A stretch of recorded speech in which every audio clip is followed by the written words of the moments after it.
کہ آپ کا رب سے متعلق کیا گمان ہے؟ وہ دوست ہے، اس سے ڈرنا چاہیے، کیونکہ ہم یہ بھی سنتے ہیں وہ 70 ماؤں جتنا پیار کرتا ہے، تو رب کو کس کیفیت میں دیکھنا چاہیے؟ ڈر کی کیفیت غالب ہونی چاہیے. قرآن کا اسلوب یہی ہے، نبی علیہ السلام کا منصب بھی پرائمری یہی ہے. وَأُوحِيَ إِلَيَّ هَذَا الْقُرْآنُ لِأُنذِرَكُمْ بِهِ وَمَن بَلَغَ.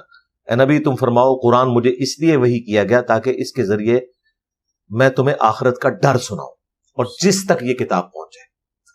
انذار یہ بیسک نبی کا منصب ہے. اس کے بعد جو اللہ سے ڈرے اور آخرت کا راستہ اختیار کرے، جنت کے حصول کے لیے کوشش کرے، اس کے لیے پھر تبشیر بھی ہے، بشارت.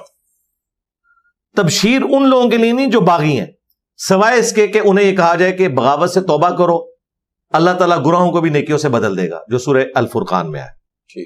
یہ جو کنسپٹ ہے نا کہ اللہ تعالیٰ کہتا ہے کام چوک کے رکھو میں معاف کر دوں گا، یہ قرآن میں کہیں نہیں آیا. قرآن میں آیا کہ اگر کبھی چوک جاؤ فوراً رجوع لاؤ، سورۃ النحل میں اپنی اصلاح کرو، پھر اللہ کو غفور رحیم پاؤ گے. تو ڈر کا غلبہ ہونا چاہیے. رہا وہ اعلیٰ درجے کا ڈر جو صوفیاء کے بارے میں لوگ کلیم کرتے ہیں، واللہ عالم ان میں تھا یا نہیں، میں تو صحابہ اور اہل بیت کی بات کروں گا کہ ان کے اندر موجود تھا. وہ ڈر وہ ہے کہیں میرا رب مجھ سے ناراض نہ ہو جائے. وہ والا جو ڈر ہے وہ اعلیٰ درجے کا ہے.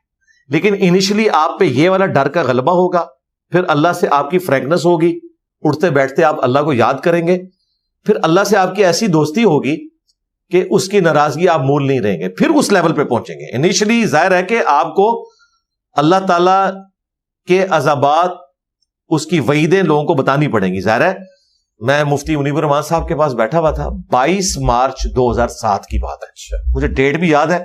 ہم لوگ کروز مسائل کے ٹیسٹ کے لیے بلوچستان گئے ہوئے تھے اپنے ادارے کی طرف سے.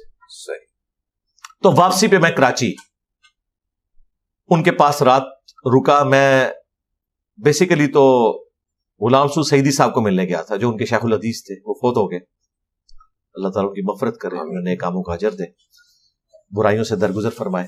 تو میں نے ان کی شرح صحیح مسلم پڑھی تھی، میری بڑی عقیدت ان سے الحمدللہ آج بھی ہے. وہاں مفتی صاحب سے بھی 40 منٹ کی ملاقات ہوئی.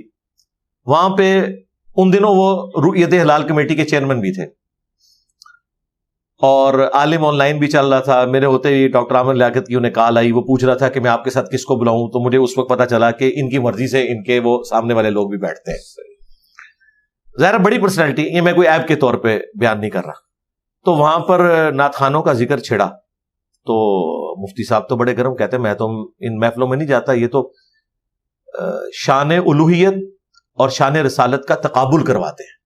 اب یہ مفتی صاحب بات کر رہے ہیں اتنی بڑی توحید پر مبنی بات. پھر میں نے انہیں قریدا کہ آپ کیا کہنا چاہ رہے ہیں. ان کا یہ جو کہتے ہیں خدا کا پکڑا چھڑائے محمد، محمد کا پکڑا چھڑا کوئی نہیں سکتا، یہ اللہ اور اس کے رسول کا مقابلہ کروا رہے ہیں. حالانکہ ان کے پلیٹ فارم سے پڑھی جاتی ہیں، یعنی مراد بریلوی مکتب سے. پھر انہوں نے کہا کہ یہ نعت خان کہتے ہیں کہ ہمیں عذاب قبر سے نہ ڈراؤ، قبر میں تو سرکار آئیں گے. تو میں ان ظالموں سے پوچھتا ہوں کہ عذاب قبر سے کس نے ڈرایا ہوا ہے؟ خود رسول اللہ نے. تو تم رسول اللہ کو ٹانٹ کر رہے ہو. اگر میں یہ کہتا ہوں کہ عذاب قبر سے بچنے کے لیے نماز پڑھو، اس بات کے اوپر مجھے کرٹیسائز کیا جائے گا؟ نہیں، میں تو خود رسول اللہ صلی اللہ علیہ وآلہ وسلم کا ڈاکیا ہوں. تو یہ بات ہے. یہ جو لوگ کہتے ہیں نا ہم اللہ سے محبت کا رشتہ استوار کریں گے، تو پہلے ڈر کا رشتہ ہوگا. یہ والی جو محبت کا رشتہ ہے جس میں ڈر، وہ والا ڈر ہو کہ کہیں میرا رب مجھ سے ناراض نہ ہو جائے، پہلے دن میں یہ اچیو ہونے والا نہیں ہے. سیدھی سی بات ہے، ڈر کا رشتہ ہو. باقی جب انسان موت کے قریب ہو پھر آپ کو آپٹیمسٹک ہونا چاہیے زیادہ، پھر آپ کے اوپر رحمت کا غلبہ ہونا چاہیے. وہ بخاری مسلم حدیث ہے، میں اپنے بندے کے گمان کے قریب ہوں. لیکن یہ نہیں کہ پوری زندگی آپ بغاوت پہ گزارتے ہیں اور کہتے ہیں کہ جی مجھے اللہ بخش دے گا. یہ قرآن کا اسلوب نہیں ہے. اگر یہ چیز ہوتی تو قرآن میں اتنی وعیدیں نہ ہوتی. جو بندہ قرآن ترجمے سے پڑھتا ہے وہ کہتا ہے اللہ تو بڑا ڈاڈا ہے، اللہ تعالیٰ تو زیرو ٹالرنس رکھتا ہے. جتنے نان مسلم مسلمان ہوئے وہ کہتے ہیں قرآن بڑی اسٹریٹ فارورڈ کتاب ہے، کوئی لگی لپٹی بات نہیں، مانو گے نہیں مانو گے جہنم میں جاؤ گے.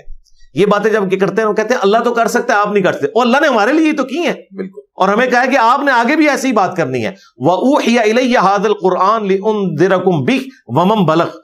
اے نبی تم بھی ان تک پہنچاؤ، جس تک یہ کتاب پہنچ جائے وہ بھی اسی طریقے سے ڈر سنائے گا.